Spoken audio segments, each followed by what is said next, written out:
estejam bem-vindos a esse evento de lançamento da Agenda Legislativa do Agro, CNA 2024. Hoje, a Confederação da Agricultura e Pecuária do Brasil, CNA, apresenta aos produtores rurais a representação política no Congresso Nacional, nas assembleias legislativas e nas câmaras municipais, o documento que traz os principais anseios do setor agropecuário brasileiro. A agenda aborda 8 temas que serão apresentados nesta noite, que têm como objetivo auxiliar as autoridades em pautas decisivas na formulação de políticas capazes de manter o agro como o grande motor da economia brasileira. Eu gostaria de agradecer a presença de todos os presidentes das federações da agricultura, representantes de entidades setoriais, órgãos governamentais, presidentes das comissões nacionais da CNA e a imprensa, que nos prestigiam nesta noite, que é de especial importância pela finalidade do evento, com demandas tão significativas dos segmentos do agro nacional.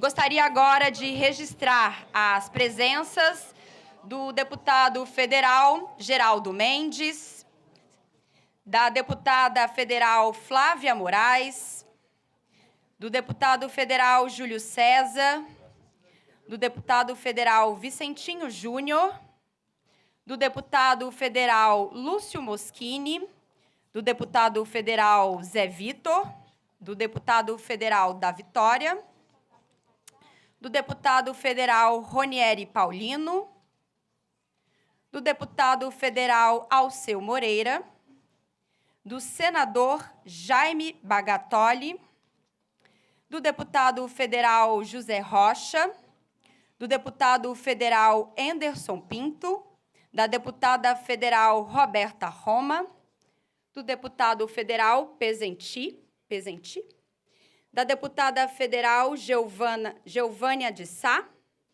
do deputado federal Sérgio Souza, do deputado federal Tião Medeiros e do embaixador Laudemar Gonçalves de Aguiar, secretário de Promoção Comercial do Ministério das Relações Exteriores. Muito obrigada pelas presenças.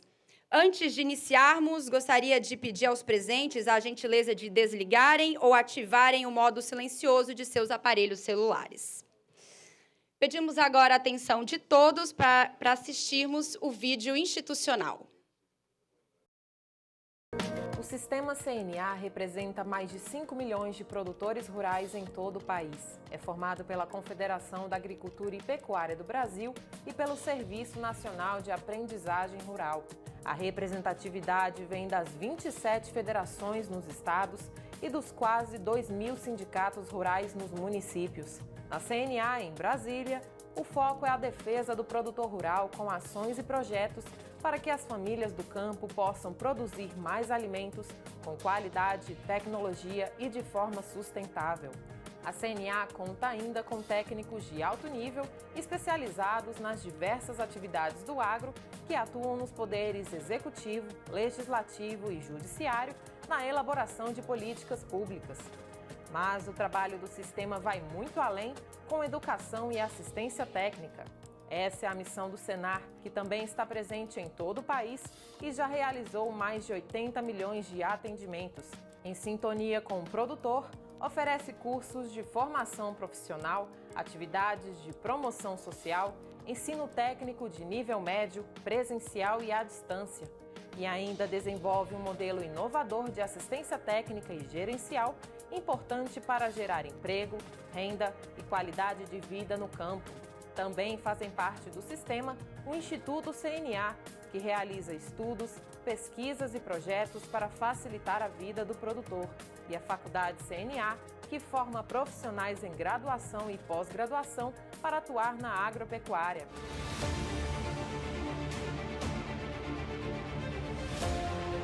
Ao trabalhar pelo agro, o sistema CNA-Senar une campo e cidade pela produção de alimentos.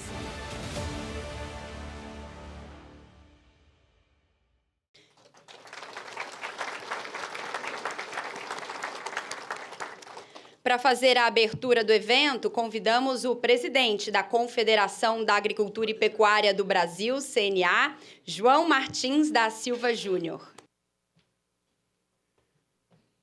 Eu vou saudar algumas pessoas aqui que não estão presentes, mas já estão a caminho.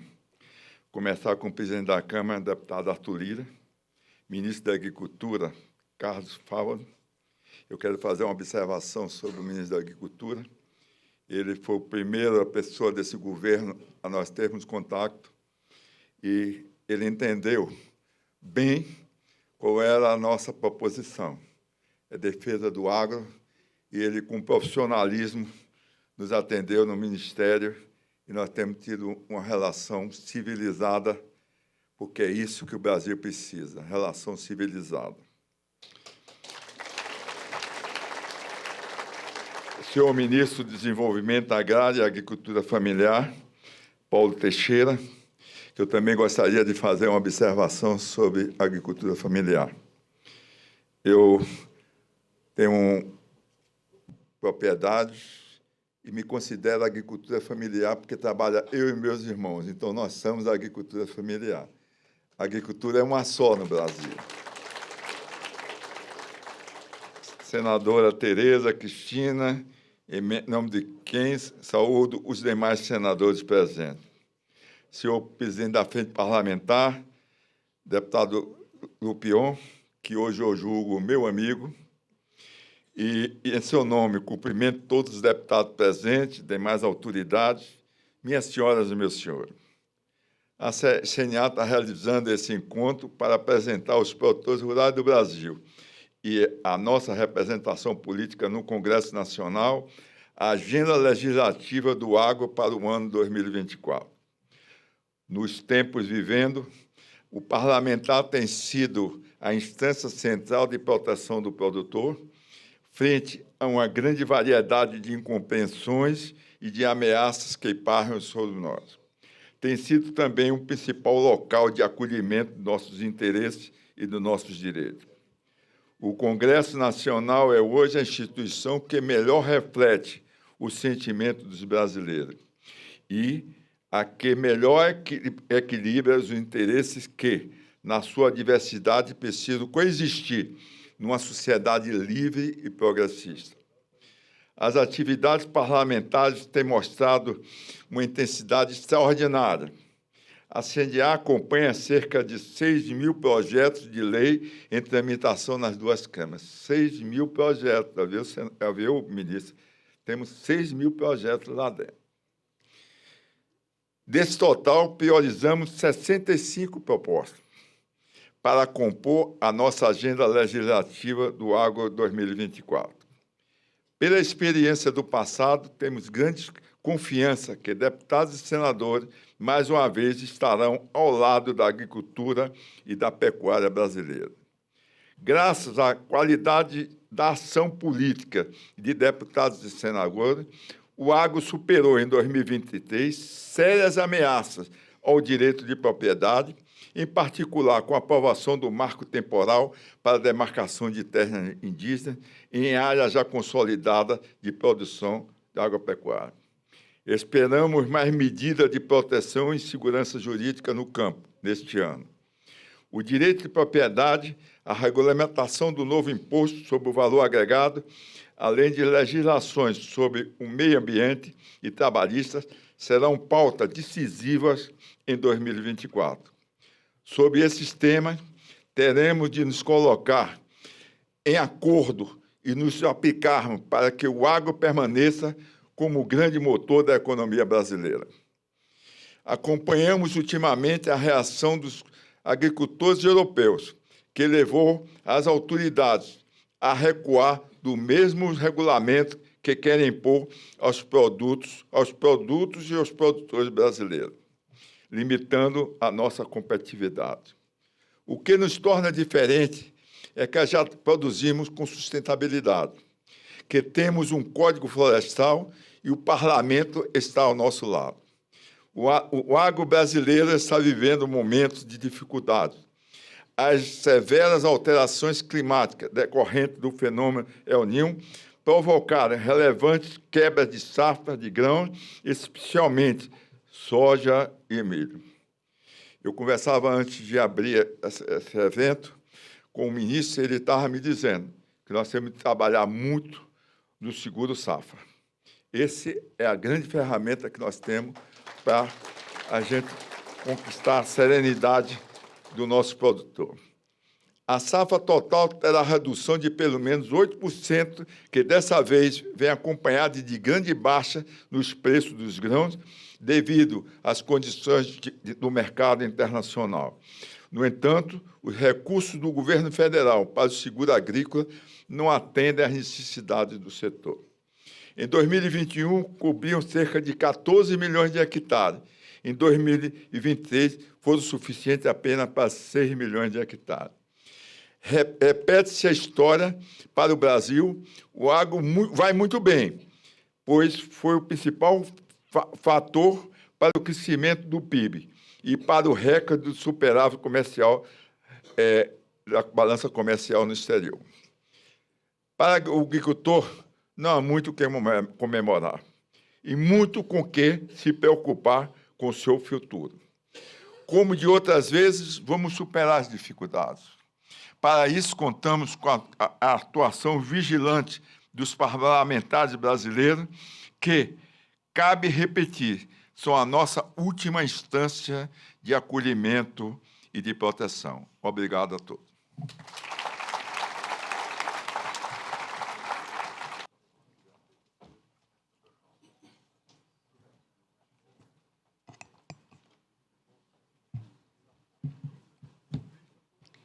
Obrigada, doutor João. Queria registrar também, rapidamente, a presença da deputada federal Ana Paula Leão, do senador Jaime Campos, da presidente da Embrapa, Silvia Maria Fonseca, do representante da ASPAR do INCRA, Erivelto Simões Barroso, e do presidente da CONAB, Edgar Petro.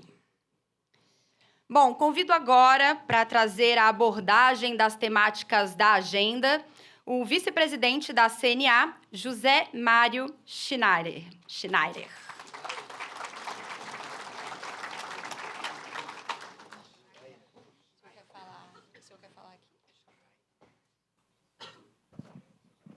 Alô, boa noite a todos, amigos, amigas. Queremos aqui cumprimentar a todos que já foram citados, mas dizer a vocês todos que o doutor João Martins, e aqui eu agradeço a confiança, todos nós agradecemos, doutor João, nos inquiriu a nós estarmos reformulando a RI da CNA, que é a Assessoria de Relações Institucionais, que aborda os três poderes, tanto o legislativo como o executivo, também o judiciário. E hoje nós estamos aqui comemorando o lançamento do primeiro trabalho que foi realizado pela RI.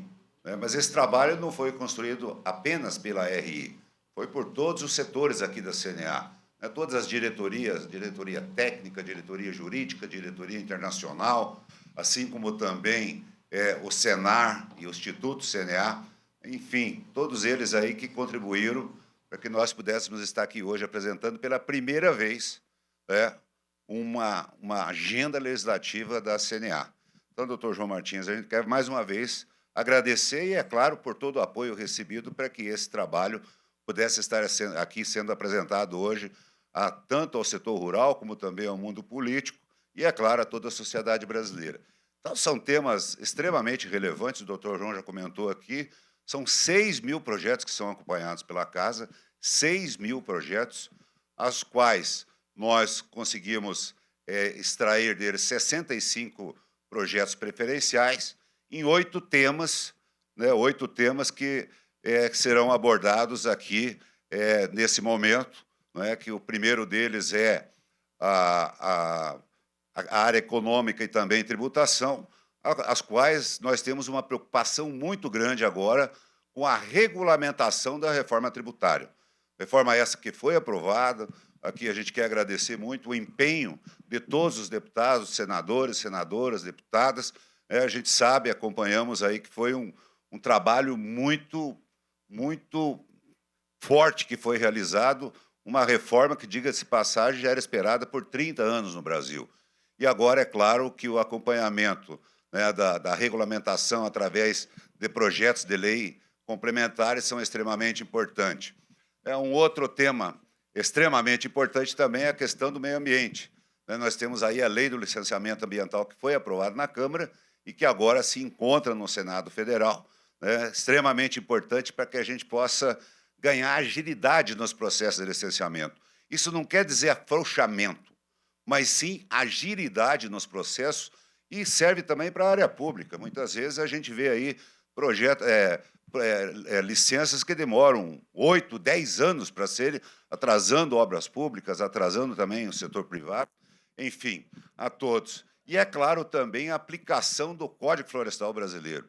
Creiam vocês que hoje nós temos apenas 1,4% dos CAR que estão aí, ali carimbados e corretos. Então, é claro que não cabe só ao Poder Executivo Federal, mas aos estados também, para que a gente possa avançar.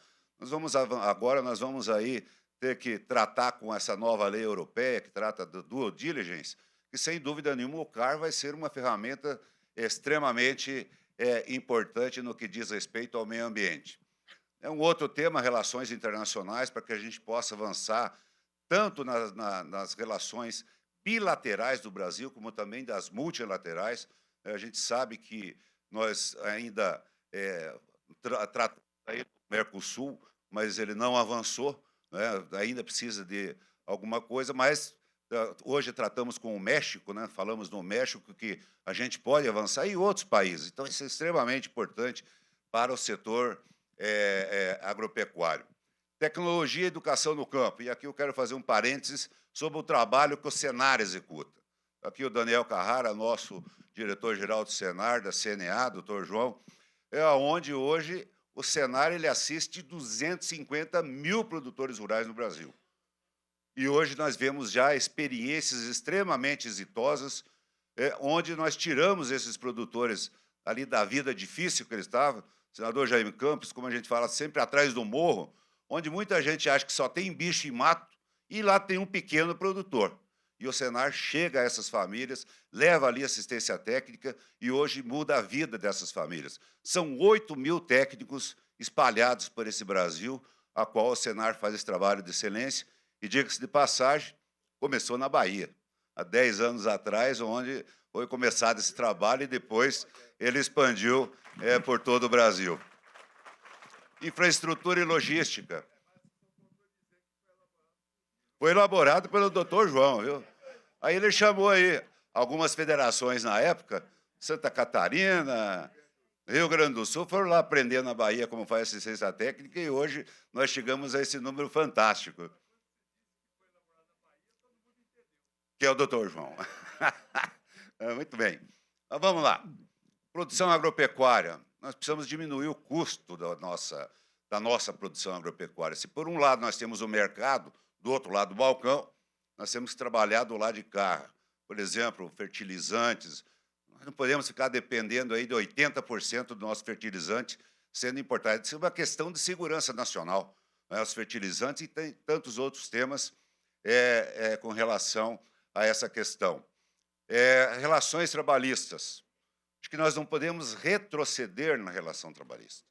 A terceirização foi um passo importante, entre tantos outros passos, sem tirar direitos dos trabalhadores brasileiros, mas agora nós não podemos deixar senadores, senadoras, deputados e deputadas com que isso retroceda. Então, é extremamente importante. Direito de propriedade. Claro, segurança jurídica aos nossos produtores, isso aqui já foi citado, e acho que cabe a gente sempre estar reafirmando que o que nós precisamos é de paz no campo para produzir, tendo segurança jurídica, tanto como a questão indígena, como a questão também do MST, para que os produtores rurais possam fazer aquilo que eles sabem que é produzir. Alimentos com qualidade, queremos produzir alimentos com qualidade, queremos, acima de tudo, ajudar a fazer com que o preço do alimento diminua, para que ele possa chegar a todas as famílias brasileiras. Enfim, esses são os 8 temas extremamente importantes, e eu quero aqui dizer, como ex-deputado federal, como presidente da Federação de Goiás, vice da CNA, que a gente sabe que a luta é árdua. Aquela comissão do meio ambiente ali, o Lúcio Moschini, o Pedro, estava ali naquela época, que ele era uma guerra, né? Sérgio, o deputado Sérgio, enfim, o Alceu, era uma guerra, mas nós conseguimos ali avançar de forma sustentável, né? Nós, contra toda uma ideologia que tem contra o setor, mas a gente conseguiu avançar muito. E eu quero dizer aqui, para finalizar, a todos vocês, se todos nós seguirmos esse guia que está sendo apresentado hoje, eu não tenho dúvida nenhuma que nós vamos avançar muito. Vamos avançar muito, senhor e senhora ministra, ex-ministra senadora Tereza, enfim, Jaime Bagatori, todos os amigos aqui que estão, vamos avançar muito. E quem ganha não é somente o agro brasileiro, mas sim a todas as famílias do Brasil. Meu muito obrigado, uma boa noite a todos vocês. Muito obrigada, doutor José Mário. Gostaria rapidamente também de registrar a presença do senador Alan Rick. Bom, vamos passar agora, então, para o nosso painel. Vamos dar início ao painel Soluções para o Produtor Rural. E, para compor o palco, eu convido o ministro da Agricultura e Pecuária, Carlos Fávaro.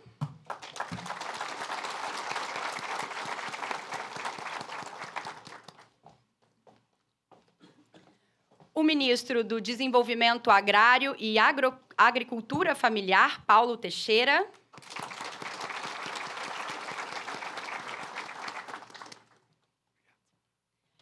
A senadora Tereza Cristina.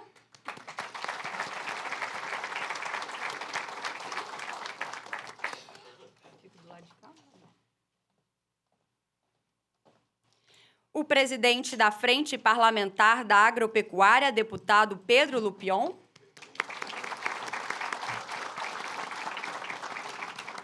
Estamos aguardando também a presença do presidente da Câmara dos Deputados, Arthur Lira, mas eu convido também, para dar início a esse painel, o moderador, jornalista da CNN, meu colega, Caio Junqueira.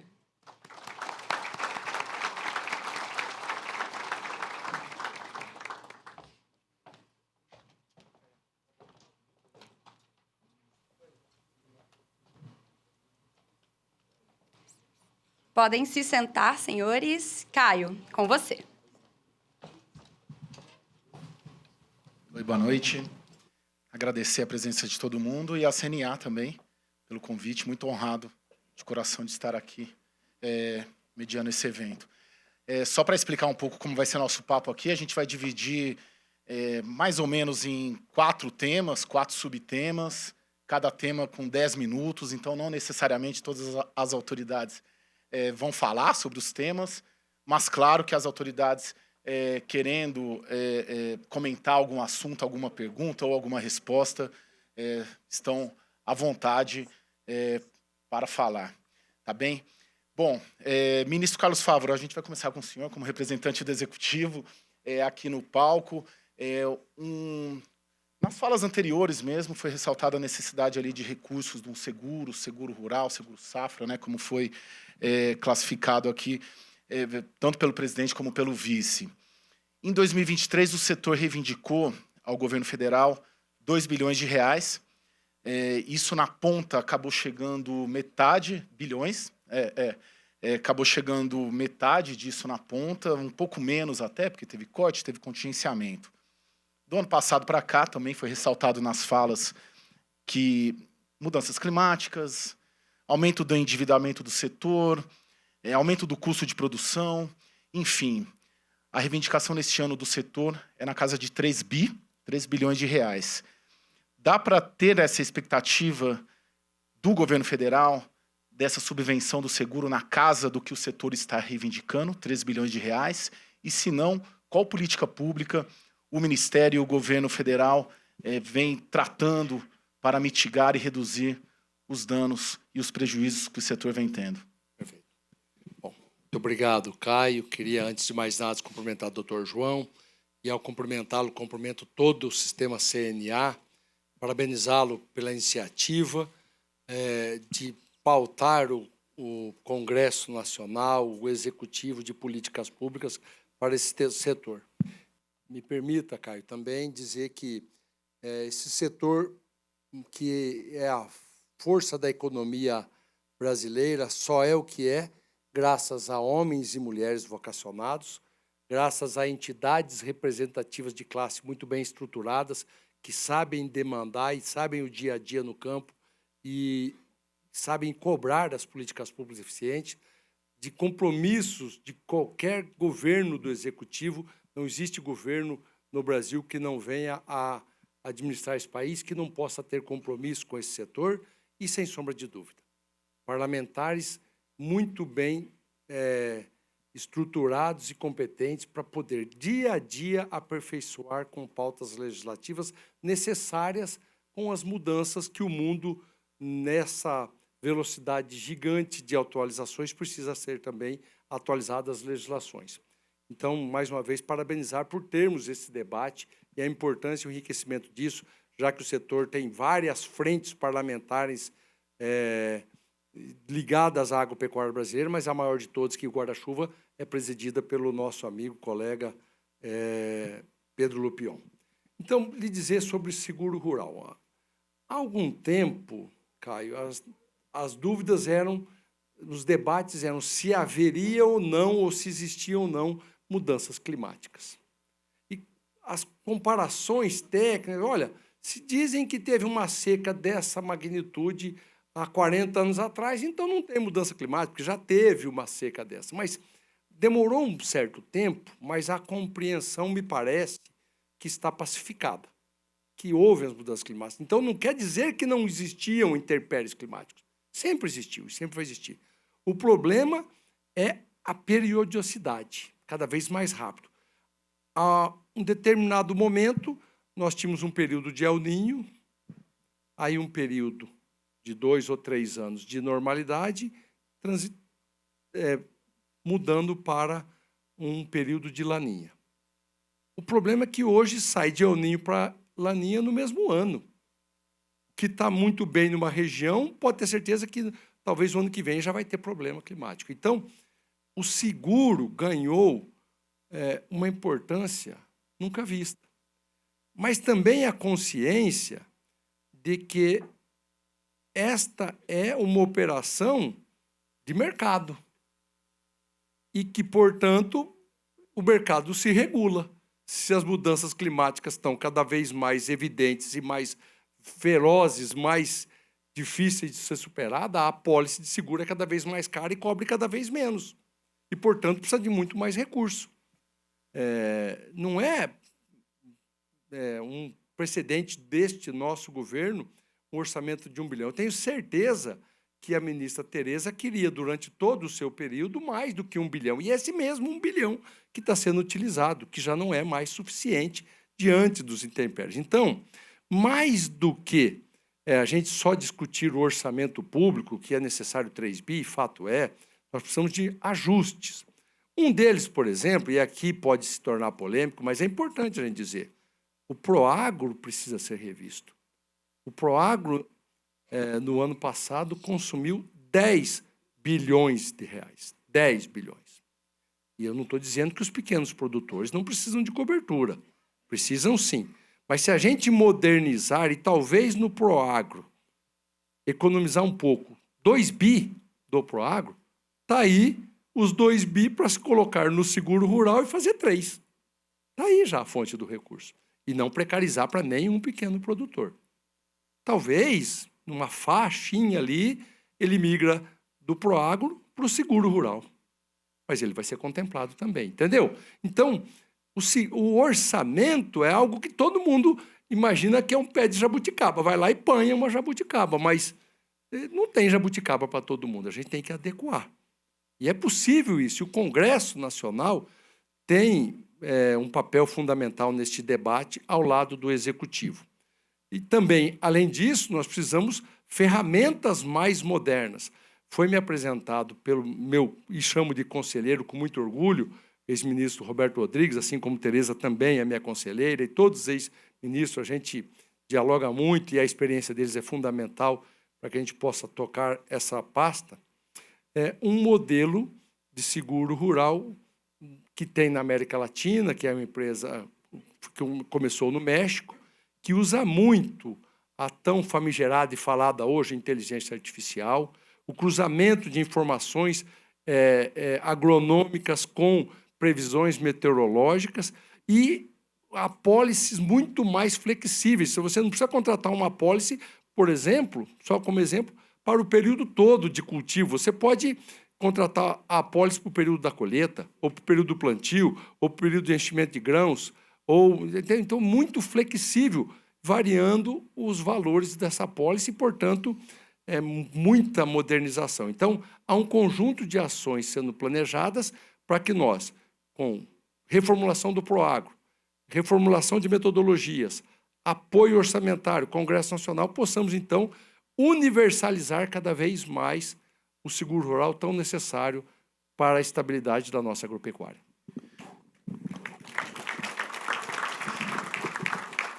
Senadora Tereza, na condição aí também de já ter passado pelo Executivo, o ministro coloca ali algumas possibilidades, né? Retirar um pouco parte dos recursos ali do Proagro, flexibilização da modelagem, né, de apólice, e cita ali também o Congresso Nacional, que a gente sabe que vem participando cada vez mais nos últimos anos, né, senadora, da formulação de políticas públicas e também na alocação de recursos, né, via as emendas, né. Esse é um grande debate para a gente também, no jornalismo político, da forma como cresceu a relevância do papel do Congresso Nacional na alocação de recursos.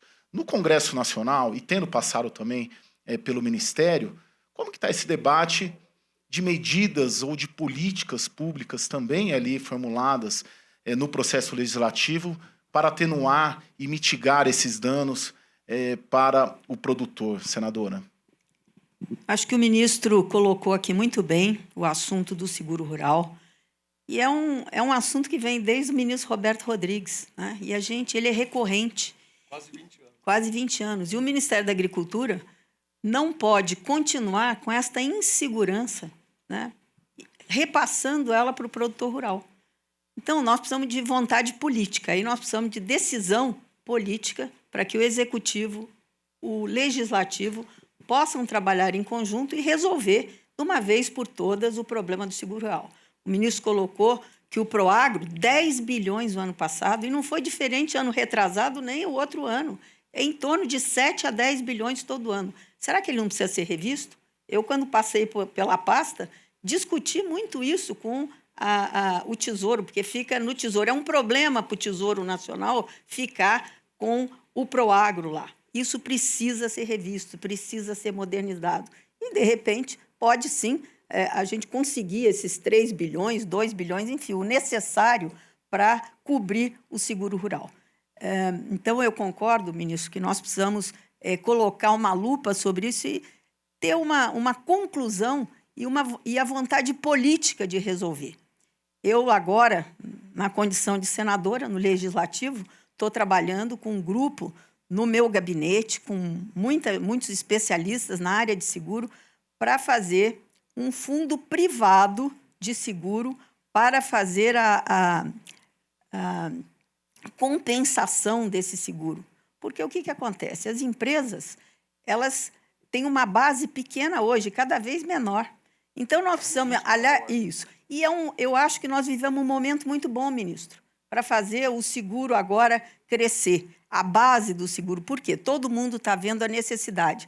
Antes, quem fazia seguro? Rio Grande do Sul, Paraná, Santa Catarina um pouquinho, e o resto do país não fazia. Então, hoje, nós temos como aumentar essa base, talvez diminuir o valor do seguro rural, para que todos possam ter essa política fundamental, principalmente neste momento de mudanças climáticas, também, como colocou o ministro, que a cada ano nós estamos aí, o El Niño e a Laninha agora se confundem, né? Não sei se isso como vai passar, quando vai passar, mas está provado que a melhor ferramenta que nós temos de crédito para ajudar o crédito rural é o seguro. Vai diminuir custo de juros, né? Os juros podem baixar, né? E nós vamos ter mais gente querendo financiar o agro se você tiver o seguro instituído. Então, eram essas minhas considerações. Ministro, vamos trabalhar junto esse fundo para que a gente possa estabilizar o seguro no Brasil e ter o seguro paramétrico e outras modalidades de seguro para que possamos ajudar o agricultor brasileiro. E o governo, que vai desembolsar menos, em vez de ter que estar prorrogando financiamento todos os anos de intempéries climáticas. Olha, me permita, já que aqui é um debate, um painel, é exatamente isso, essa convergência. Ministras, é exatamente isso. Olha, pontos muito bem abordados. A Casa Civil nos chamou, né, Paulo? Começamos a tratar sobre o Proagro. A vontade política é mesmo de fazer esse... Eu não gosto de usar a palavra enfrentamento, não. É fazer o estudo. Como ele pode ser mais eficiente? É muito dinheiro em uma rúbrica orçamentária, 10 bilhões de reais. E deve ser suficiente os recursos para as pequenas propriedades, mas que tenham um espaço para atender a melhoria desse moderno e tão necessário seguro rural. E a ministra também falou, eu concordo plenamente, a reflexão de que hoje a gente pode, digamos, universalizar a contribuição pelo seguro. Pouco por uma base muito maior, diluindo não só o orçamento, mas o risco. Porque quando está recebendo o seguro de todas as regiões, os intempéries climáticos, claro, por óbvio, não acontecem em todas as regiões. Então, a consciência chega talvez pela dor, talvez pelos momentos difíceis que vão nos facilitar avançar nesse tema tão importante que há tanto tempo se busca uma solução mais moderna. Rapidamente, eu gostaria de registrar a presença do presidente da Câmara, Arthur Lira, e convidá-lo para subir ao palco também para compor esse painel. Registrando também as presenças do deputado federal Danilo Forte, do deputado federal Marcos Pereira, do deputado federal Marcos Polon, do embaixador Fernando Pimentel, do Ministério de Relações Exteriores, e da deputada federal Marussa Boldrin. Ok, continuando o nosso debate aqui, a gente estava tratando de um problema geral do setor e seria interessante especificar um pouco, ministro Paulo Teixeira, para um setor específico que vem sofrendo como questão, que é o setor do leite, né? O ano passado, 2023, o Brasil importou 2 bilhões de litros de leite, mais a metade da Argentina, que, de certa maneira, oferece uma subvenção, né? E o preço acaba entrando aqui em condições mais competitivas. É uma prática desleal, clara, da Argentina. O governo brasileiro, de alguma maneira, seu ministério vem tratando desse assunto? Tem algum direcionamento específico para esse assunto, ministro? Bom, eu quero agradecer a sua pergunta, Caio, tanto que eu cumprimento todos e todas que estão aqui, cumprimento o nosso presidente da Câmara, que sou parlamentar, em nome dele, todos os deputados federais aqui presentes, deputadas federais, cumprimento também as senadoras e senadores, em nome da senadora Tereza Cristina, fomos líderes juntos em 2011, né? Cumprimento o Pedro Lupion, que preside a Frente Parlamentar, meu colega Carlos Fávaro, também aqui presentes, e quero cumprimentar o Dr. João Martins, que é o presidente do CNA, o José Mário Schreiner, que aqui é o institucional, e estão presentes aqui também a Silvia Machuá, que é a presidente da Embrapa, está também o Edgar Preto, que é presidente da Conab, o Carlos Agostinho, que é um produtor rural, que é assessor lá do Fávaro, e o embaixador Laudemar Gonçalves de Aguiar. O presidente Lula criou um grupo de trabalho voltado para o tema do leite e me nomeou como presidente desse grupo de trabalho. O Fávaro participa, o ministro da Fazenda, o Geraldo Alckmin, ministra da Saúde. E quais foram as providências que nós tomamos? A primeira delas foi revogar 2 portarias do governo passado que abriam a importação do leite e derivados. Uma portaria de maio de 2022 e outra portaria de outubro de 2022, abrindo a importação para além do Mercosul. Nós revogamos essas 2 portarias. Em segundo lugar, lançamos um programa de financiamento para as cooperativas no valor de 700 milhões. O Fávaro atuou muito nessa temática, nosso ministério também, para financiar as cooperativas que, porventura, estivessem com dificuldade. Em terceiro lugar, lançamos um decreto Mais Leite Saudável, que faz com que os laticínios que comprem leite in natura no Brasil possam se apropriar de um benefício de PIS e COFINS. Esse decreto ele passou a valer no dia 1º de fevereiro. Hoje peguei uma tabela sobre a importação de leite, ele já repercute, esse decreto repercute na diminuição da importação de leite no mês de fevereiro.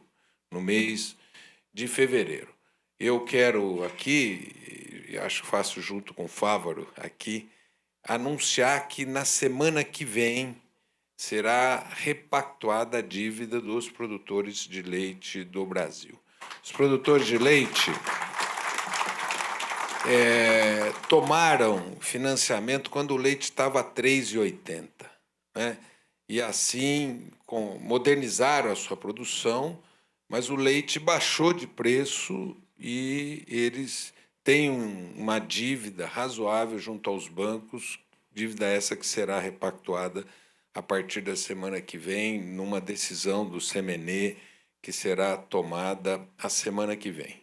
Hoje, Fávaro, Tereza Cristina, eu conversei muito com a OCB, conversei muito com aquela entidade dos 100 maiores produtores de leite no Brasil, conversei muito com vários laticínios e conversei muito com a CNA. E fico feliz em saber que a CNA vai protocolar uma petição antidumping contra a Argentina e Uruguai na semana que vem. Foi a notícia que recebi da CNA, porque todos sabem que nós estamos no mercado comum, do Mercosul. No mercado comum, o governo não tem nenhuma possibilidade de conter importações, porque é um mercado de livre comércio, que nós somos superavitários nesse mercado de livre comércio, em valor agregado. Mas o setor está percebendo que há práticas que não podem subsistir e quem pode movimentar o governo para a investigação de dumping é a iniciativa privada, são os produtores de leite. E, por essa razão, eu felicito o CNA por protocolar uma petição antidumping e creio eu que esse conjunto de medidas vai colocar o feito à ordem, tá certo? Por quê? Nós entendemos que o leite é fundamental para o nosso país. Ele é fundamental, em primeiro lugar, nós temos um consumo menor que a sociedade deveria ter de leite. Esse consumo deveria aumentar em todos os segmentos da sociedade, porque o leite é fundamental, porque é fonte de cálcio, fonte de proteína. Em segundo lugar, porque o leite é a sobrevivência da agricultura familiar, mesmo quando ela tem algum problema na produção de leite, mas o que dá a renda diária para o produtor é o leite. Mesmo que ele vai tirar o lucro em outras culturas, mas o leite é que paga as contas, principalmente do agricultor familiar. Em terceiro lugar, nós temos a compreensão que o Brasil não devia importar leite, mas sim exportar leite. Da mesma maneira que o Brasil é um grande exportador de carnes, de soja, de milho, de algodão, nós também podemos ser um mercado exportador de leite e derivados. E nós temos uma disfunção no mercado interno. Por exemplo, outro dia eu conversei com os laticínios e disseram: nós estamos com uma capacidade ociosa na produção de leite em pó e nós estamos importando leite em pó.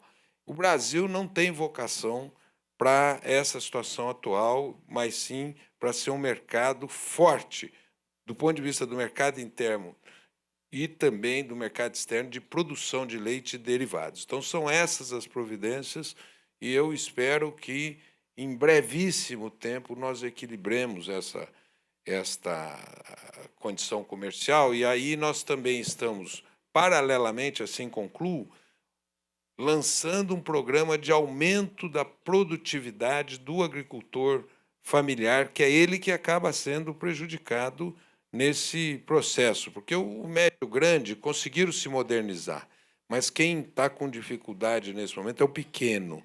e nós queremos que o pequeno alcance um nível de produtividade para ter uma lucratividade capaz de enfrentar essa modernização que tem na bacia leiteira brasileira e mundial. E nós temos muita condição de agregar valor, não devemos nada para ninguém sob o ponto de vista da produção de leite. Então, são essas as providências, Caio, que a gente tomou nesse 1 ano e 1 mês. Tá, joia. Vamos seguir aqui. É um assunto um pouco mais sensível, assuntos fundiários. E eu vou começar aqui com você, deputado Lupion. Grande questão da atual legislatura, inclusive para a gente, do jornalismo político. O senhor esteve lá conosco também na CNN diversas vezes, falando sobre isso, sobre o marco temporal, né? Acho que a grande questão, pelo menos do nosso ponto de vista, e para vocês também, é uma questão que queimou muita energia do setor, trabalhou bastante o deputado Lupion em cima desse assunto. O Congresso Nacional aprovou a lei do marco temporal. Como fazer o Executivo implementar? Bom, primeiro, boa noite a todos. Obrigado, Caio, aí pela pergunta. Doutor João, parabéns mais uma vez, né? A CNA sempre mostrando sua força, seu tamanho e a responsabilidade com esses temas. Um orgulho ser seu amigo, como o senhor disse aqui no seu discurso de abertura. Em nome do Zé, nosso grande irmão, ex-deputado, faz falta lá no Congresso, viu, Zé? Nosso parceirão. E Mamaruza é meio Zé, né? Meio Zé. Competente, isso aí. Briguenta, viu? Briguenta.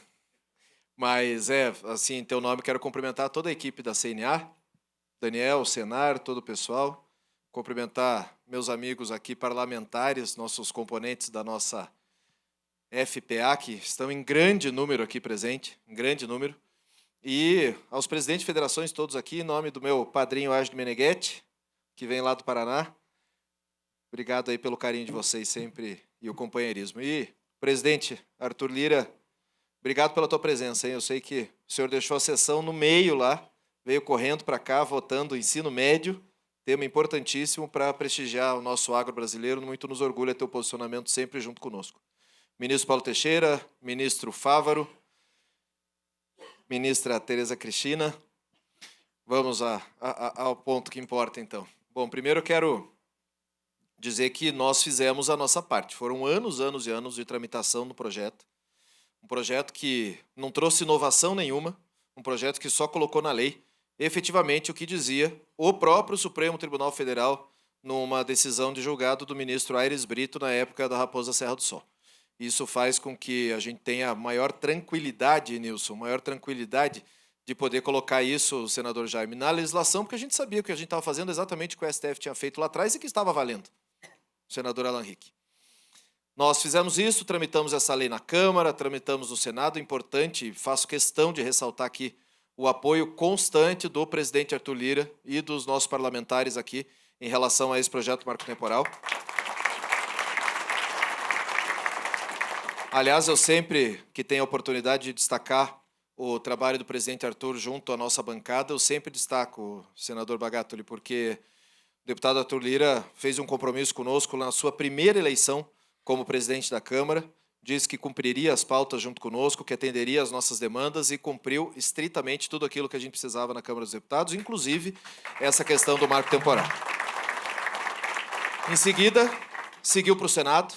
Tereza Cristina, nossa senadora, foi uma leoa na batalha lá, junto com os nossos amigos senadores todos aqui presentes, o Zequinha, que é o nosso vice-presidente no Senado, trabalhando dessa coordenação para que isso ocorresse lá. Tivemos uma aprovação importante lá, inclusive com o voto do nosso ministro Fávaro, né, que entendeu e entende da necessidade do respeito ao direito de propriedade, cumprimento da Constituição e a tranquilidade da segurança jurídica para os nossos produtores.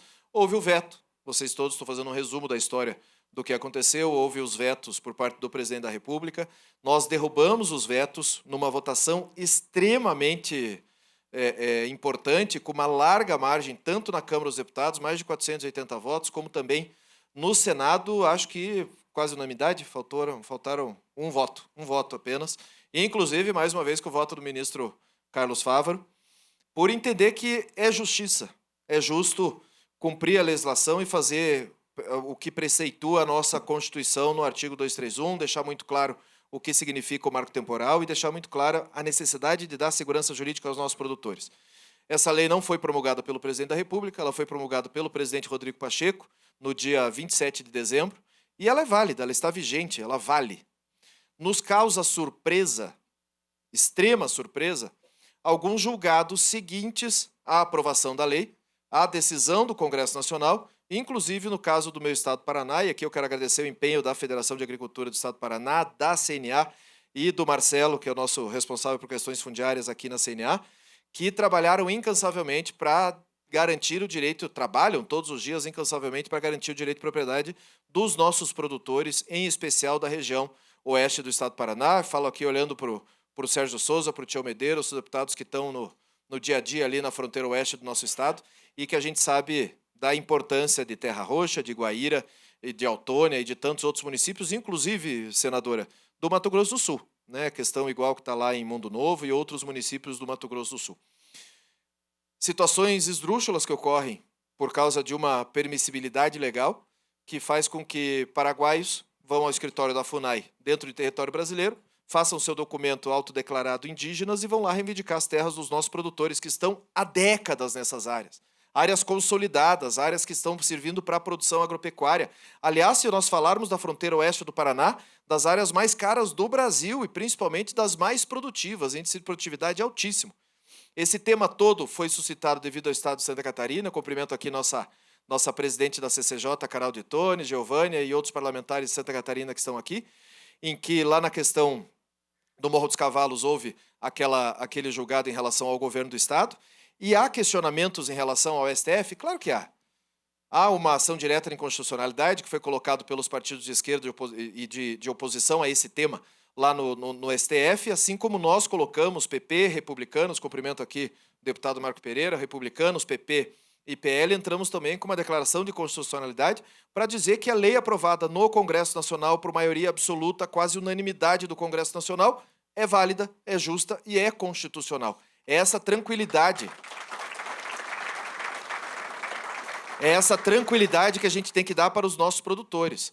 Não dá para a gente chegar numa região importante, como ontem nós tivemos a oportunidade em vários parlamentares aqui de estar no aniversário da cooperativa Lar, lá no Paraná, 60 anos produzindo, e aqueles produtores com medo, onde está a Frimeza, onde estão aquelas grandes indústrias, abate de mais de 1 milhão de frangos por dia, aquele medo de saber se a sua terra vai ser sua no dia seguinte ou não. Isso é uma questão de justiça, é uma questão de interpretação da Constituição, mas cabe a quem dizer se a Constituição é válida ou não? Ao STF. Essa interpretação em relação à Constituição cabe ao STF. O que está nos causando muita perplexidade são debates como nós tivemos na semana passada lá no Senado, na Comissão de Agricultura do Senado, em que a FUNAI reconhece que não tem como implementar a nova lei, porque não tem a capacidade técnica de colocar os novos mapas conforme a nova lei, e continua iniciando e dando andamento a processos de demarcação, mesmo em descumprimento da lei. O ministro Fachin assumiu interinamente, no recesso do Judiciário, a presidência do Supremo Tribunal Federal, tomou uma decisão monocrática no exercício da presidência do Supremo, dizendo que aquelas liminares todas que no Paraná impediam as demarcações, onde haviam dúvidas dos laudos antropológicos, dúvidas em relação à presença de indígenas lá, e principalmente essa questão oeste, que é um debate enorme em relação a essas terras, mandou sustar todas as liminares e mandou a Força Nacional para lá para cumprir as demarcações dessas terras. Tivemos que entrar, e aí cumprimento mais uma vez a CNA, tivemos que entrar com uma ACO, uma ação civil ordinária, para pedir que houvesse uma interpretação, um julgamento em relação a essa decisão do ministro Fachin. Hoje o relator, o ministro Toffoli, marcou agora para o dia 22, a partir do dia 22, o início desse julgamento no plenário virtual, para que a gente faça justiça àquelas famílias. E uma simples decisão do STF causou uma série de invasões na região, vários produtores mantidos em cárcere privado, vários produtores que foram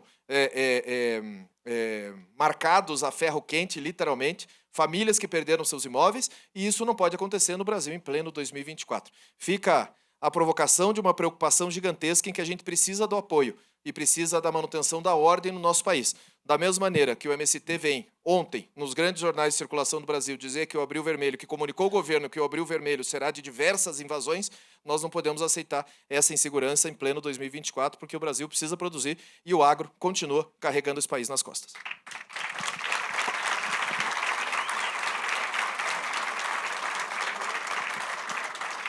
Vamos lá. Presidente Arthur Lira, o deputado Lupion coloca aqui várias questões relacionadas a direito de propriedade, especificamente ao marco temporal, mas ampliando também, queria ampliar com o senhor. Né? A própria frente vem colocando na mesa, ali dentro do Congresso Nacional, especificamente na Câmara dos Deputados, uma série de projetos para restringir invasões de propriedade. Né? Tem desde a tipificação de ato de terrorismo, a invasão de propriedade, tem desde a restrição para que invasores recebam benefícios dos programas federais, restituição imediata da posse, né, reintegração de posse imediata. O que dá daqui até o final do ano, nas próximas semanas, eventualmente, para pegar desse pacote e levar para votação, presidente Arthur? Bom, boa noite, Caio, boa noite, Lupion, nosso presidente da FPA, ministro Fávaro, ex-ministra, nossa ministra e nossa líder no Senado, Tereza Cristina, meu amigo Paulo, chamo de meu amigo porque sempre tive com o ministro Paulo um melhor relacionamento, enquanto vivemos juntos ali na Câmara já há alguns mandatos. Queria saudar a todos, mais uma oportunidade de estar aqui, o presidente João é um amigo. Em seu nome, João, saudar a todos os presidentes de federação, a todos os parlamentares que aqui se encontram, a todas as pessoas que representam todo esse setor muito forte do nosso país. É sempre muito bom estar aqui, eu me sinto à vontade, porque, afinal de contas, eu sou um produtor rural. Há muitos anos lido com isso, das dificuldades de se produzir no Nordeste, que tem algumas senões a mais, inclusive climáticos, do que se produzir no nosso Centro-Oeste, no nosso Sul, que agora está virando Nordeste, no nosso Sudeste, nosso Norte, enfim, um Brasil enorme, com potencial gigantesco, com desigualdades econômicas e estruturantes muito fortes. A gente entra em diversos temas, e aqui é importante deixar claro que o Congresso Nacional nunca se furtou a discutir assuntos da importância como essa. Projetos em andamento, projetos em construção, projetos nós temos de toda ordem. A fala do presidente Lupion foi bem clara. Nós havíamos feito um compromisso na segunda eleição de que, se a ex-presidente Rosa Weber pautasse a questão do marco temporal, que nós nos debatemos durante muito tempo, dialogando com a AGU, dialogando com os ministros do Supremo, dialogando com a bancada de Santa Catarina, com o governador de Santa Catarina, com a FUNAI, para que ali a gente não tivesse uma repercussão geral, e sim um acordo restrito ao Estado de Santa Catarina. Não foi possível. O nosso compromisso era de pautar imediatamente o marco temporal. Assim foi feito, democraticamente, ouvindo a todos, discutindo e trazendo para o Congresso Nacional, que é a Casa das Leis, a discussão dessa matéria. Foi referendado no Senado, enfim, o enredo todos vocês já sabem, eu não vou aqui pregar para convertido, que na realidade aqui nós estamos mais ou menos nessa situação. O que nós precisamos discutir são algumas saídas práticas. Onde é que nos divide, onde é que nos une, onde é que a gente pode resolver problemas. Eu já fiz essa pergunta pessoalmente ao presidente Lula, até onde vai a disposição do governo para a gente discutir dois assuntos sérios que afetam a segurança jurídica do campo no país, que é uma reforma agrária e essa questão de terras indígenas. Nós não temos nada contra os povos originários. Aquelas comunidades isoladas têm que ser transformadas em patrimônio da humanidade, que nunca tiveram contato com um homem branco, que nunca sofreram influência, a gente tem que preservar. Mas 2 ou 0,2% da população ocupando de 14% a 15% do território nacional, acho que já é um número mais do que suficiente para dar reconhecimento a uma população que representa muito para o país. A questão não é essa. Eu conversava uma vez com o presidente Lula, ele ligou para o deputado e ministro Paulo Teixeira, e nós tratamos desses dois assuntos. Qual é o encaminhamento? Quantos milhões de hectares nós temos de terras devolutas no país? Quantos milhões de hectares nós temos já delineados como terras devolutas no país? O deputado Paulo sabe que pode contar com o Congresso Nacional. Eu já me reuni diversas vezes com integrantes do movimento, sem nenhum tipo de radicalismo. Eu acho que a agricultura familiar é fundamental na integração com a agricultura de grande porte, agricultura de exportação de commodities no Brasil, tem que conviver juntos. Mas a gente tem que tratar esse assunto definitivamente. Terra devoluta é e deve ser palco de reforma agrária, com todas as condições que o governo possa fazer de infraestrutura, de escoamento de produção, de capacitação, de um regramento para que aquilo ali não expanda. E eu acho que 8 milhões, 7 milhões de hectares, que é o que mais ou menos nós temos no Brasil, é suficiente para se fazer uma reforma agrária justa de pessoas que queiram trabalhar na terra e produzir na terra e acabar com esse conflito permanente de luta pela invasão de propriedades privadas, muitas vezes, quase sempre produtivas, em áreas que, na realidade, nós não temos a condição de enxergar que isso vai se dar de maneira satisfatória. Outra questão, uma questão que eu noto, gente, e essa situação do marco temporal que o Supremo votou, apesar de todo o arcabouço, e me permita entrar nesse assunto, porque esse assunto incomoda muito, de como as coisas são feitas, eu sou muito cobrado na Câmara dos Deputados, talvez por uma interferência legislativa, como dizem muitos, o Supremo está legislando, o Supremo está sendo movido, o Supremo não está sendo movido. Muitas vezes o Supremo é provocado, como são as ações, ou a ADI, ou a DPF, ou alguma ação originária, e às vezes tem que decidir. O que foi decidido, e teve alguns avanços, inclusive, com a questão de laudos antropológicos, enfim, uma série de indenizações, uma série de avanços, há de se respeitar, com relação a terras indígenas, a decisão do Congresso Nacional. Eu recebi um magistrado, semana passada, pedi para ele ir à FPA, falar com o Lupion, um juiz de direito, não me engano se era do Maranhão, se era do Maranhão, pegando uma bandeira de dizer a lei foi votada, a lei está em vigor, sem nenhum tipo de violência, sem nenhum tipo de arma, com bandeira branca na mão, aqueles colonos precisam voltar às suas terras até que esse assunto seja definido e decidido definitivamente, até que se mude a legislação que o Congresso aprovou. Nós não podemos viver nesse cabo de guerra. E, de novo, a gente tem conversado, nós temos conversado muito, ministro Fávaro, com os ministros do Supremo, com parlamentares da Câmara, com parlamentares do Senado. Será que não é a hora já de a gente começar a discutir? Nós temos a melhor e mais rígida lei ambiental do mundo, o nosso Código Florestal. Do mundo. Nós temos e abrimos mão de quem tem propriedade privada entre 20% e 80% da sua área, a depender da região e do bioma. Nós não podemos começar a discutir uma similaridade das comunidades indígenas hoje se apropriarem, usarem, produzirem, arrendarem, receberem royalties, obedecendo o Código Florestal das áreas que eles já estão em cima. Por que nós queremos os nossos indígenas vivemos quando em 1500, se nós estamos em 2024? Será que no Mato Grosso, ali, do lado das terras que se produz soja, de um lado é soja, do outro lado é cupim, aquela reserva não pode produzir ali, ou arrendar para viver da renda da soja que ali é produzida? Será que o problema dos Yanomamis, em cima de uma reserva clara e nítida de nióbio, absurda de grande, não pode ter um percentual de terra para produção regulamentada, exercida, oficial, por parte do governo, das maneiras que a gente decidiu na legislação? Então, são temas que, muitas vezes, a gente tem que ir para o cerne da questão. Qualquer projeto que fique ali, na minha visão, na periferia do assunto, não vai resolver, porque nós não vamos resolver um problema ideológico desse país, que é essa polarização que, enquanto ela existir, nós não vamos chegar a canto nenhum. Muitas vezes as pessoas chegam para mim e perguntam, e a imprensa especificamente me questiona, na terça-feira passada o senhor jantou com Bolsonaro, na quarta almoçou com Tarcísio, à noite estava no jantar de aniversário do Zé Disseu, no outro dia teve com Lula.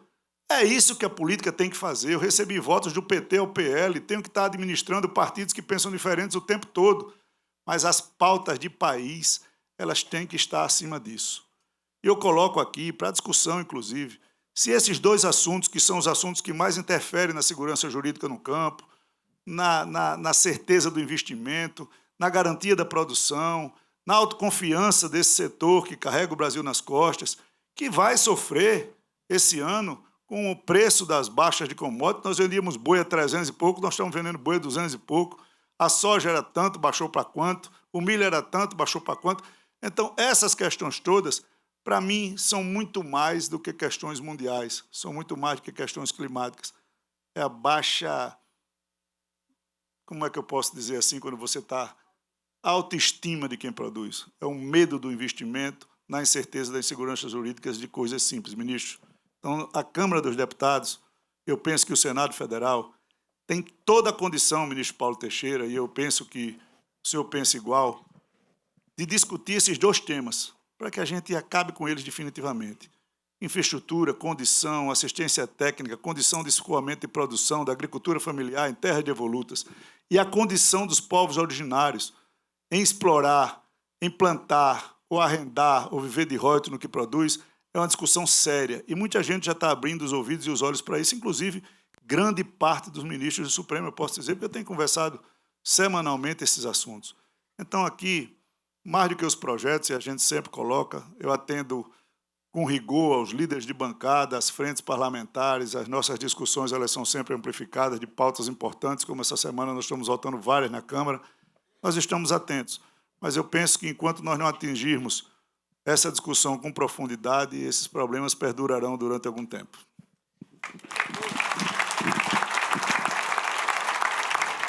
Obrigado, presidente Arthur. Eu queria jogar para o ministro Paulo Teixeira, que é uma área diretamente relacionada a ele. Ministro, a gente sabe da relação histórica, né, do MST com o Partido dos Trabalhadores. A gente sabe de uma tentativa também em curso do governo Lula de fazer uma aproximação com o setor da agricultura. Amanhã, salvo engano, inclusive tem o setor de frutas, acho que lá no Palácio da Alvorada.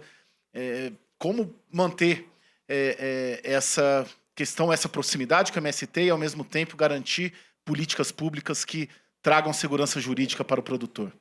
Bom, eu até me foi muito rica a oportunidade de ouvir o presidente Arthur Lira quando ele falou que dialogou com o presidente para uma destinação de terras para fim de assentamentos no Brasil para a reforma agrária.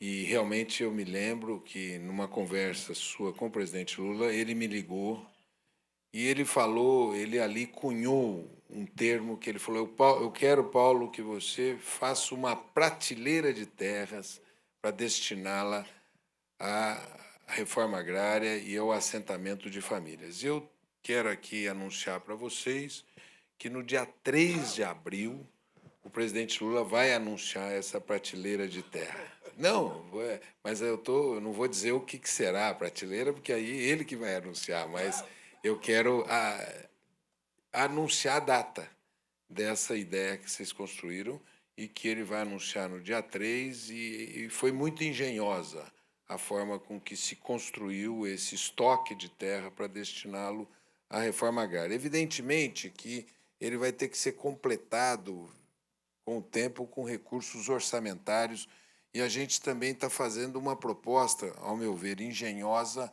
no crédito fundiário para complementar essa proposta. E, por último, como nós estamos discutindo a agenda legislativa do agro, eu queria introduzir um tema aqui, que é o tema da assistência técnica e extensão rural. Nenhum agricultor vai ser bem-sucedido se ele não tiver assistência técnica e extensão rural. E o Brasil hoje não tem capacidade de cobertura da assistência técnica e extensão rural. O doutor João falou do Senar. O Senar é como se fosse uma Mercedes-Benz. É muito boa. Se todos tivessem a assistência técnica do Senar, esse país estaria num patamar muito mais avançado. Então, nós vamos ter que pensar, os parlamentares aqui, o CNA, para como que a gente aumenta os recursos voltados para a assistência técnica e um modelo de assistência técnica no Brasil. Tecnologia nós temos, a Embrapa é senhora, mas de como a gente dá uma cobertura, e o Senar também é muito bom, mas como que a gente dá uma cobertura nacional para todos os pequenos agricultores de assistência técnica e extensão rural, que ele pode, numa terra bem pequena, ter uma alta produtividade, que a tecnologia equivale, e ele pode ser bem sucedido. Então, eu quero aqui pôr também o meu pitaco na agenda legislativa e já pedi o apoio do presidente da Câmara, dos deputados, dos senadores do CNA, para a gente debater esse tema da cobertura da assistência técnica, que envolve a mobilização de mais recursos e podemos fazer de uma maneira engenhosa também uma forma de aumentar os recursos para assistência técnica e extensão rural. Ministro, antes de lhe responder, eu quero me dirigir ao presidente Arthur Lira e dizer que essa casa nunca, em nenhum momento, precisou da ajuda e do apoio do deputado presidente Arthur Lira, que ele tenha falhado com a gente, né? Agora, ministro, eu quero dizer ao senhor que quando eu tomei posse, há exatamente 6 anos atrás, minha posse, eu fiz o seguinte discurso: não é possível um Brasil dizer que tem uma agricultura forte quando nós temos 5 milhões e quase 500 mil produtores, onde menos de 400 mil produtores abocanham 86% da riqueza do agro brasileiro. Eu disse isso no meu discurso. E disse mais: o meu projeto é criar uma nova classe média rural no Brasil, fazer com que entre 400 e 500 mil produtores fosse elevado de subsistência para agricultor. Então, essa casa está fazendo isso. Hoje nós temos 250 mil produtores, que é assistido por todas as federações, todos os cenários de todos os estados. É assim que nós vamos fazer uma nova classe média. E pode ficar certo, o ministro Fávaro sabe disso, pode ficar certo de que a nossa disposição realmente é para atingir, eu não digo 500 mil, mas mais de 400 mil até o término do meu mandato, daqui a 2 anos. Eu queria complementar, ministro Paulo, o trabalho do Senar, que é gratuito. Ele faz 250 mil hoje famílias atendidas gratuitamente. É o único S que trabalha de maneira gratuita. Então, isso tem que ser levado em conta. Então, o dinheiro que é arrecadado e que vai para assistência técnica aqui, no sistema CNA, Senar, ele chega lá na ponta de maneira gratuita. E pode fazer muito mais. Mas aí eu queria dizer para o senhor o seguinte: o MST está atrasado na sua mentalidade. Ele tem que tratar de melhorar a vida daqueles que estão lá no campo. O INCRA tem 90 milhões de hectares em assentamentos. Tem mais 110 milhões de terras públicas. Nós precisamos olhar isso aí e ver quem tem aptidão, quem não tem, e começar a aplicar assistência a essas pessoas. Então, nós precisamos modernizar, né, o sistema agrário brasileiro. Nós temos que ver, de novo, nós temos que olhar o Estatuto da Terra, que é desde 1964, teve uma revisão, acho que 11 anos depois. Nós precisamos olhar ele de novo.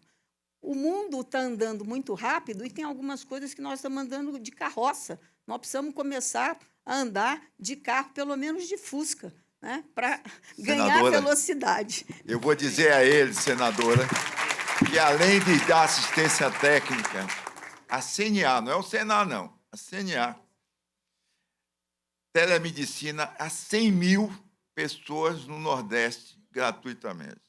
100 mil pessoas no Nordeste gratuitamente. Apagado? Senadora, 2 coisas assim. Primeiro, eu falei de muita gente, mas também queria anunciar aqui o Thiago Borges, que é nosso assessor lá, que faz o vínculo com vocês. Mas eu queria só essa reflexão. Nós temos, quando eu cheguei lá no MDA, nós tínhamos 91 mil CAFs. Nós melhoramos o sistema, etc. Estamos com 1 milhão de CAFs válidos. 1 milhão de CAFs válidos. Prorrogamos as DAPs, tinha 2 milhões e meio de DAPs, prorrogamos. Então, estamos num universo de 3 milhões e meio de agricultores no Brasil que aptos a pegar investimentos, pegar financiamentos, etc. O senhor fala que o seu objetivo é cobrir 400 mil agricultores. O que eu quero dizer é o seguinte: nós precisamos reconhecer que hoje, sem assistência técnica, o agricultor não vai longe. Então, nós vamos ter que pensar um sistema mais abrangente de cobertura. O PA, por exemplo, o Programa de Aquisição de Alimentos. Quando você compra ali, o agricultor fica feliz e produz. Só de comprar o ano todo dele, você sabe a virtude desse programa, mas ele produz sem assistência técnica. Então, esse tema da assistência técnica, nós precisamos, tecnologia nós temos, qualidade nós temos, mas nós não temos uma cobertura abrangente. Nesse sentido, se a gente conseguir uma cobertura abrangente, nós vamos chegar no resultado que o Dr. João falou, de criar uma classe média no campo muito poderosa. Por esse aspecto que eu acho que, se nós conseguirmos nos debruçar sobre esse tema, nós vamos dar um salto ainda maior na agricultura brasileira. Esse, na minha opinião, hoje, se você me perguntar, Paulo, qual que é o problema da agricultura brasileira do pequeno? O grande tem assistência técnica, o grande está avançado, está tecnificado, está evoluído. O problema do pequeno e do médio é a assistência técnica, que ele tenha acesso a ela e que possa dar esse salto, como o senhor colocou. Ministro, eu quero dizer que está autorizado, o doutor Daniel, diretor-geral do Senado, está autorizado a sentar com quem o senhor determinar, até com o senhor, para a gente ampliar a nossa assistência técnica.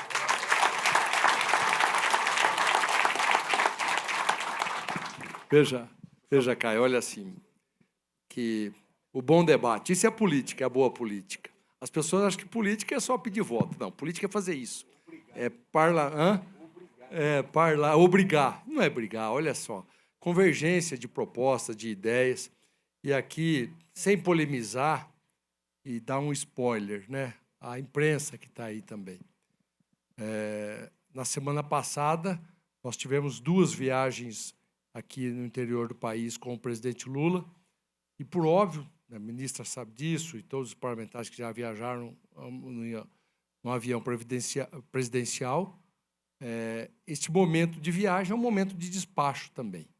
E eu dando esse spoiler, o presidente estava comigo com o ministro Paulo Teixeira, mas se referindo ao ministro Paulo Teixeira, falou, Paulo, vamos mostrar como que chama?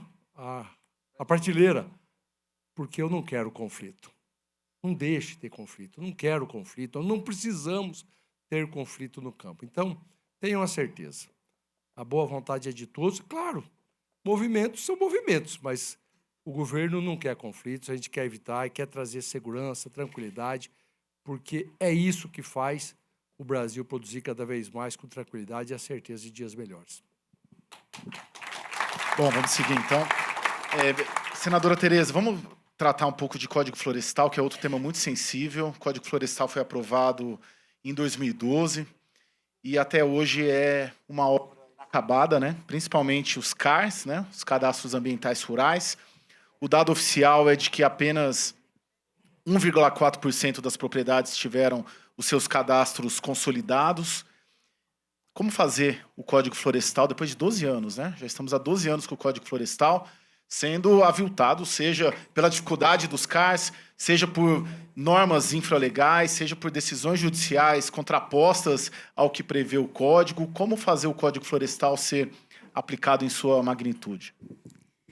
Bom, você tocou num ponto aí crucial. Nosso presidente da Câmara, Arthur Lira, falou, né, em meio ambiente, falou em legislação.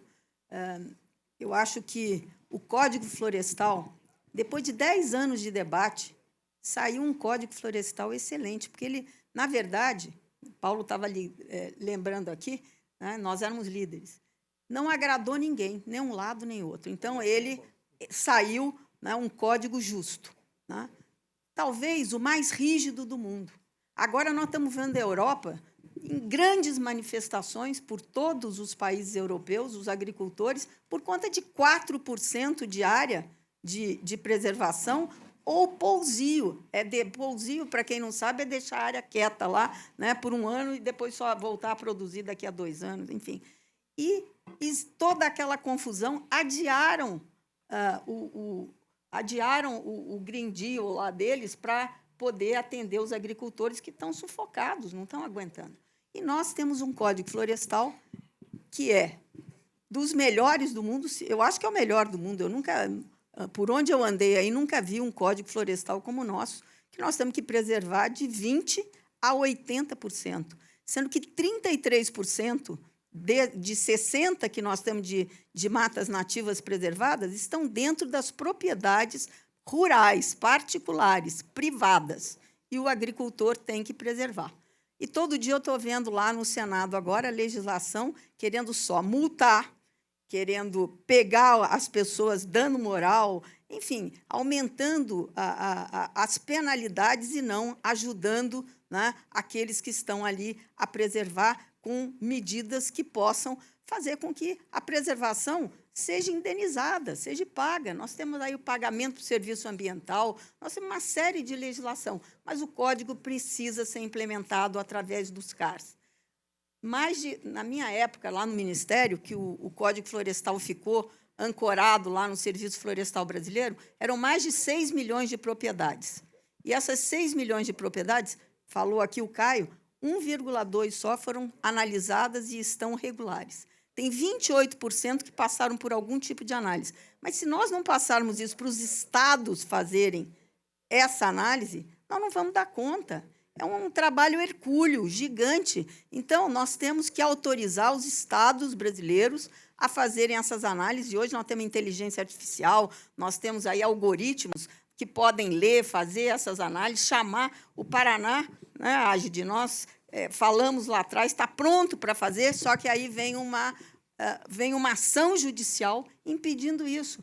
Eu acho que nós precisamos, Arthur, Pedro, Fávaro, Paulo, doutor João, fazer o quê? Uma concertação, talvez, entre judiciário, executivo e legislativo, para que a gente ponha fim a todas essas contendas e que a gente possa caminhar com o Código Florestal. Será o maior cadastro do mundo. Ninguém tem isso para oferecer, né? E nós não conseguimos avançar, porque cada dia nós temos aí um questionamento, seja judicial ou o executivo, que agora estava parado. Nós não estávamos conseguindo colocar os CARs, os novos CARs, no sistema.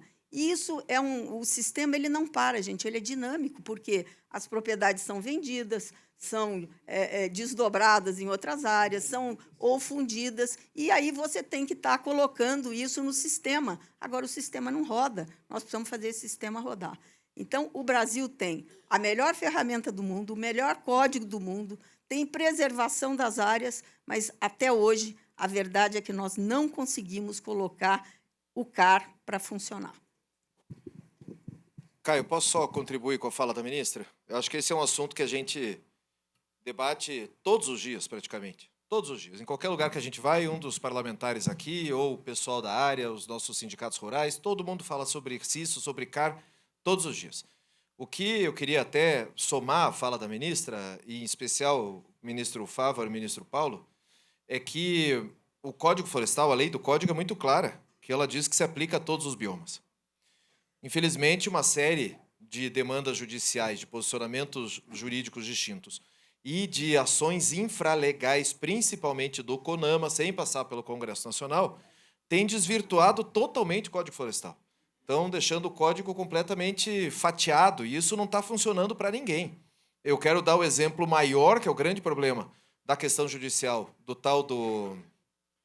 Como é que chama? Do ministro Fux? Identidade ecológica. A identidade ecológica, que nós tivemos que trabalhar, e trabalhar muito, lá no STF, para que eles entendessem que a identidade ecológica não é a mesma coisa que bioma, e que fazer compensação ambiental de área de preservação na mesma microbacia é diferente de fazer no mesmo bioma. Isso colocaria completamente na marginalidade, na criminalidade, todos os produtores, presidente Arthur. E a gente precisou mostrar isso para o STF. A ministra Tereza tomou uma iniciativa importante. Levamos os secretários de meio ambiente de todos os estados do Brasil para explicar para os ministros do STF o que significava a gravidade de uma decisão como essa, e, em especial, a questão do CONAMA, presidente Arthur, que é algo que me preocupa, ministro Fávaro, que decisões, e aí vamos falar especialmente sobre Pantanal e Mata Atlântica, que são temas que têm sido muito debatidos no CONAMA, têm desvirtuado completamente, fragilizado completamente o nosso Código Florestal. Ora, nós todos aqui estamos debatendo o país do agro, o tamanho que é o agro para o Brasil, interna e externamente. E, ao mesmo tempo, infelizmente, e aí é o apelo que eu faço aos nossos ministros, eu sei que o ministro Fávaro tem trabalhado muito nisso, para que a imagem do Brasil lá fora e do nosso agro seja cada dia mais positiva, mas é muito difícil quando a gente tem, por exemplo, dentro do Ministério do Meio Ambiente, trabalhando contra os nossos produtores 24 horas por dia. E fazer esse desvirtuamento do nosso Código Florestal faz com que os nossos produtores não saibam literalmente o que fazer. Esses dias a gente falava com um grande exportador de farelo que estava com um problema gigantesco para colocar sua carga na Alemanha, toda vendida, porque a Alemanha entende o Código Florestal. Está dizendo lá, ó, o Código Florestal diz que tem o CAR, você tem o PRA, está registrado o CAR, você tem o registro desse CAR, está dizendo onde é que está a tua propriedade, o que você produz, o que você tem, aonde que você planta, você tem que me mandar aqui a regularização. E para explicar para o alemão que não existe essa regularização, e que ainda não aconteceu, porque no estado onde está o produtor tem 1% de CAR registrado, de CAR analisado. Então, são problemas muito sérios. E, infelizmente, e aí eu faço a crítica, e é meu papel fazer isso, não é uma provocação, mas é uma posição pessoal, a ministra do Meio Ambiente tem que se aliar ao país do agro e falar bem do agro, e não mal de nós, né?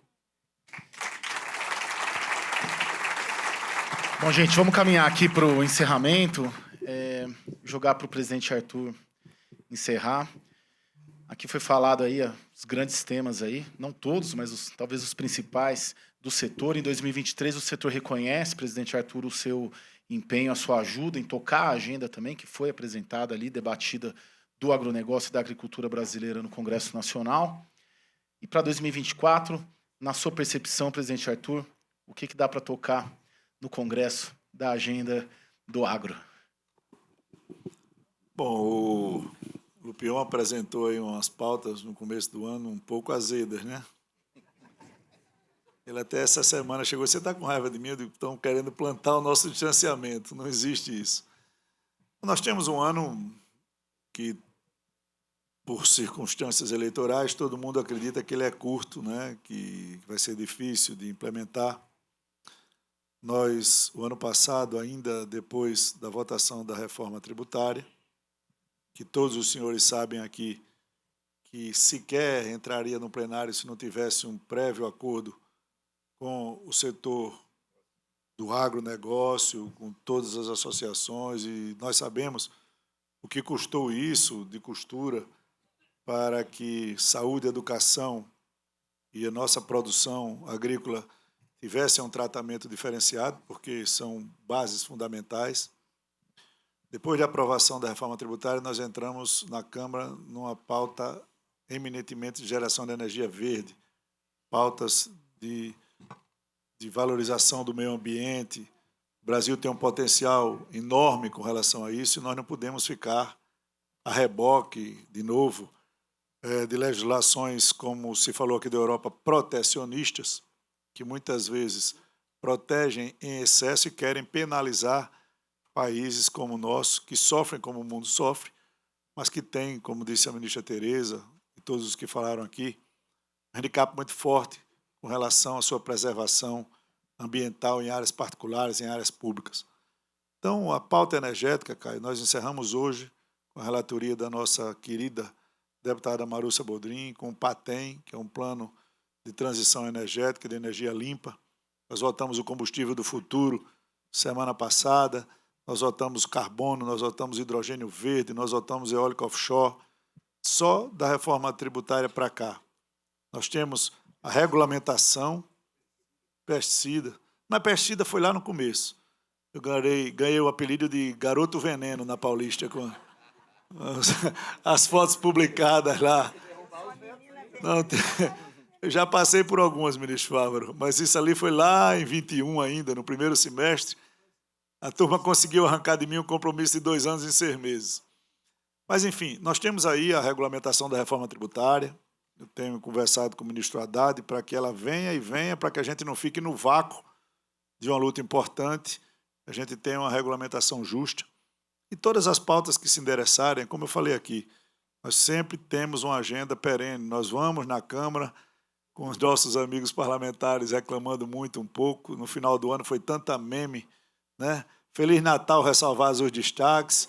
seja feliz no Então, era a gente votando em cima do Ano Novo, do Natal, e a turma mandando, pelo amor de Deus, para. Então, a gente sabe que muitas vezes as bases exigem e ninguém está em Brasília se não estiver na base.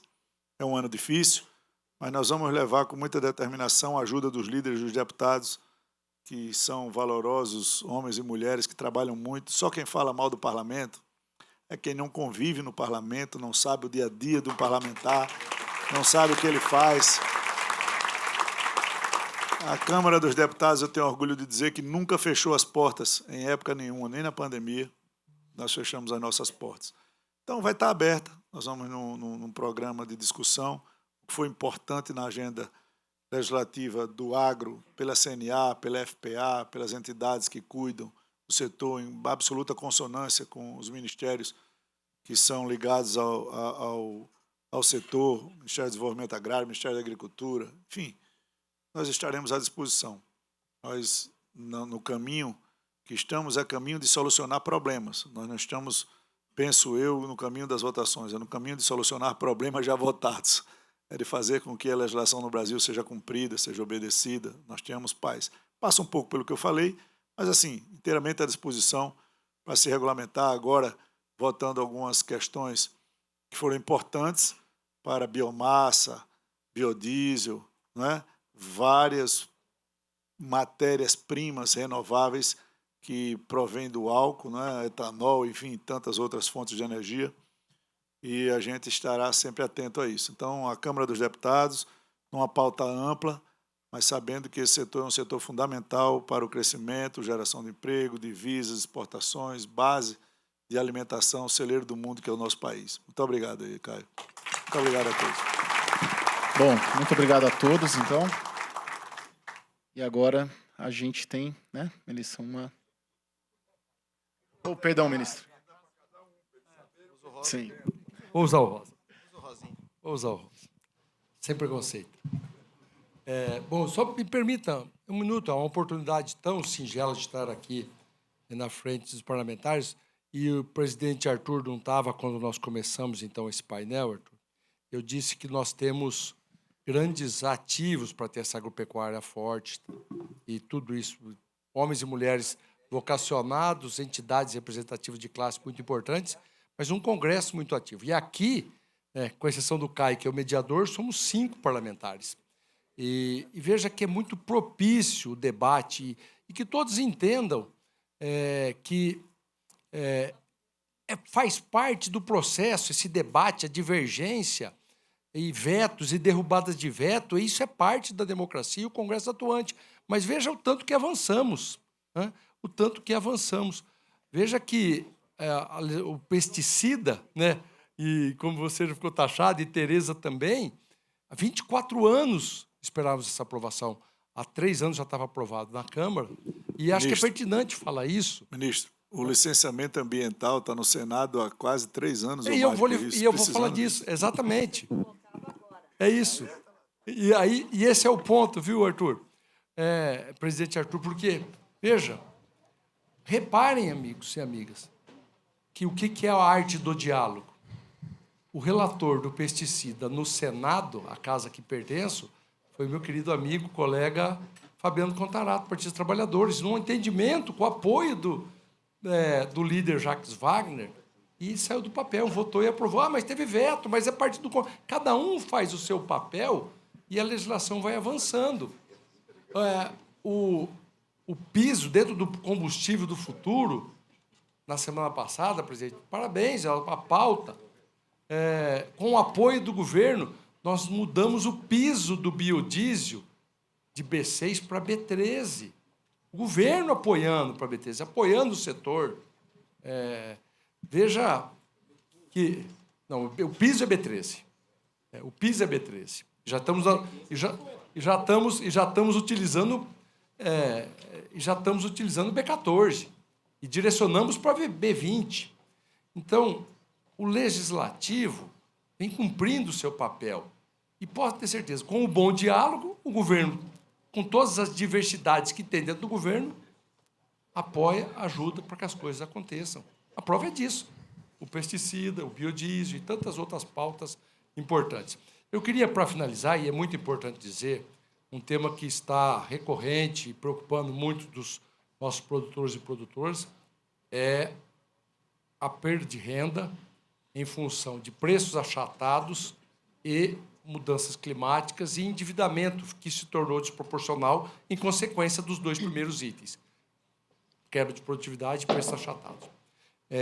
Já, então, está decidido dentro do governo, e aqui quero, de novo, com a experiência adquirida, o presidente Lula nos chamou, a mim, ao ministro Paulo Teixeira, ao ministro Haddad, ao ministro Rui Costa, para que a gente nos antecipássemos a medidas, não esperar uma crise ser gerada, porque quando há uma inadimplência, a negativação do nome ou da empresa, uma onda de recuperações judiciais, multas, e isso causa grande problema para esse setor. E para que chegar a esse ponto se a gente pode tomar medidas? Então, eu quero já deixar, como o Paulo já começou a anunciar, quando estava falando para os produtores de leite, que a repactuação das dívidas dos produtores de leite serão formalizadas pelo governo a partir de um voto do CMN no começo da semana que vem. Serão inclusos produtores de soja, milho, pecuária bovina, de corte bovino de leite,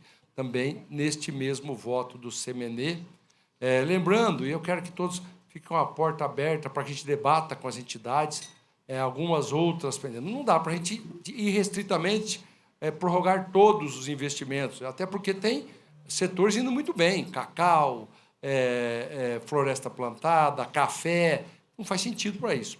Mas que nós estamos atentos e também medidas de recursos mais disponíveis para aqueles que perderam renda ou se descapitalizaram, também já está num processo de formatação para também ser anunciado, para dar tranquilidade no aspecto financeiro também aos nossos produtores e produtoras. Ministro. Caio, se você permitir um minuto. Por favor, ministro, um minuto. Porque já estouramos nosso tempo aqui, primeira coisa é reiterar isso que o Fávaro disse, o presidente Lula quer paz no campo e nós vamos trabalhar para ter paz no campo. Segunda coisa, a ministra Tereza falou uma coisa importante, tem que ter uma concertação sobre o CAR, sobre a questão do CAR. Mas eu queria só ressaltar uma questão aqui, é a seguinte, o ministro Fávaro está conseguindo desbloquear vários mercados no mundo, mas um dos ativos que ele tem, além da boa agricultura, é o tema ambiental. E nisso a Marina ajuda muito o agro brasileiro. Eu só quero trazer isso, porque a questão da diminuição do desmatamento... Não, só ouçam o meu argumento. Ouçam o meu argumento. A diminuição do desmatamento no Brasil é um cartão de visita para a exportação do agro brasileiro. Bem, senhores, muito obrigado a todos. E agora, obrigada, ministros, parlamentares, pela participação nesse painel. Eu convido rapidamente para os senhores permanecerem aqui. Eu vou registrar a presença do deputado federal, doutor Luiz Ovando, também do deputado Tiago de Giovaldo, da senadora Jussara Lima, da deputada federal, do deputado Júlio César Ribeiro, da deputada Meire Sarafim, do deputado Luiz Nishomori e também da deputada Caroline Gittoni. Senhores, vamos fazer a entrega, então, dessa agenda legislativa do agro, CNA 2024, aos nossos convidados do painel. Vou aproveitar também para convidar todos para fazerem, os parlamentares, para a gente tirar uma foto oficial aqui na frente. Por favor, se os senhores puderem vir aqui ao palco, para a gente tentar fazer o registro dessa foto oficial.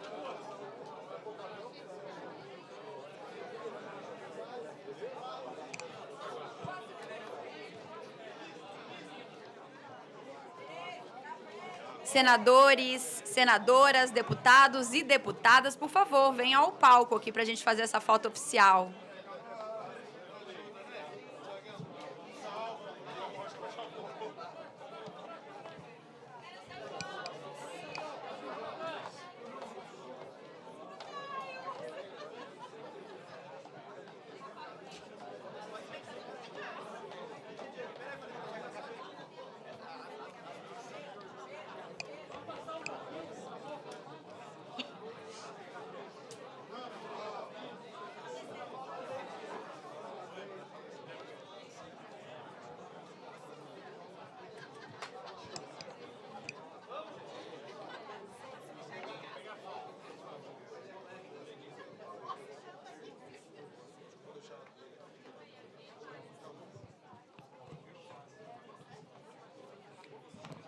Lembrando à imprensa que, a partir de agora, a imprensa pode se dirigir à sala do Conselho do Agro, no final do corredor do foyer, para ouvir, então, os porta-vozes. Boa noite a todos.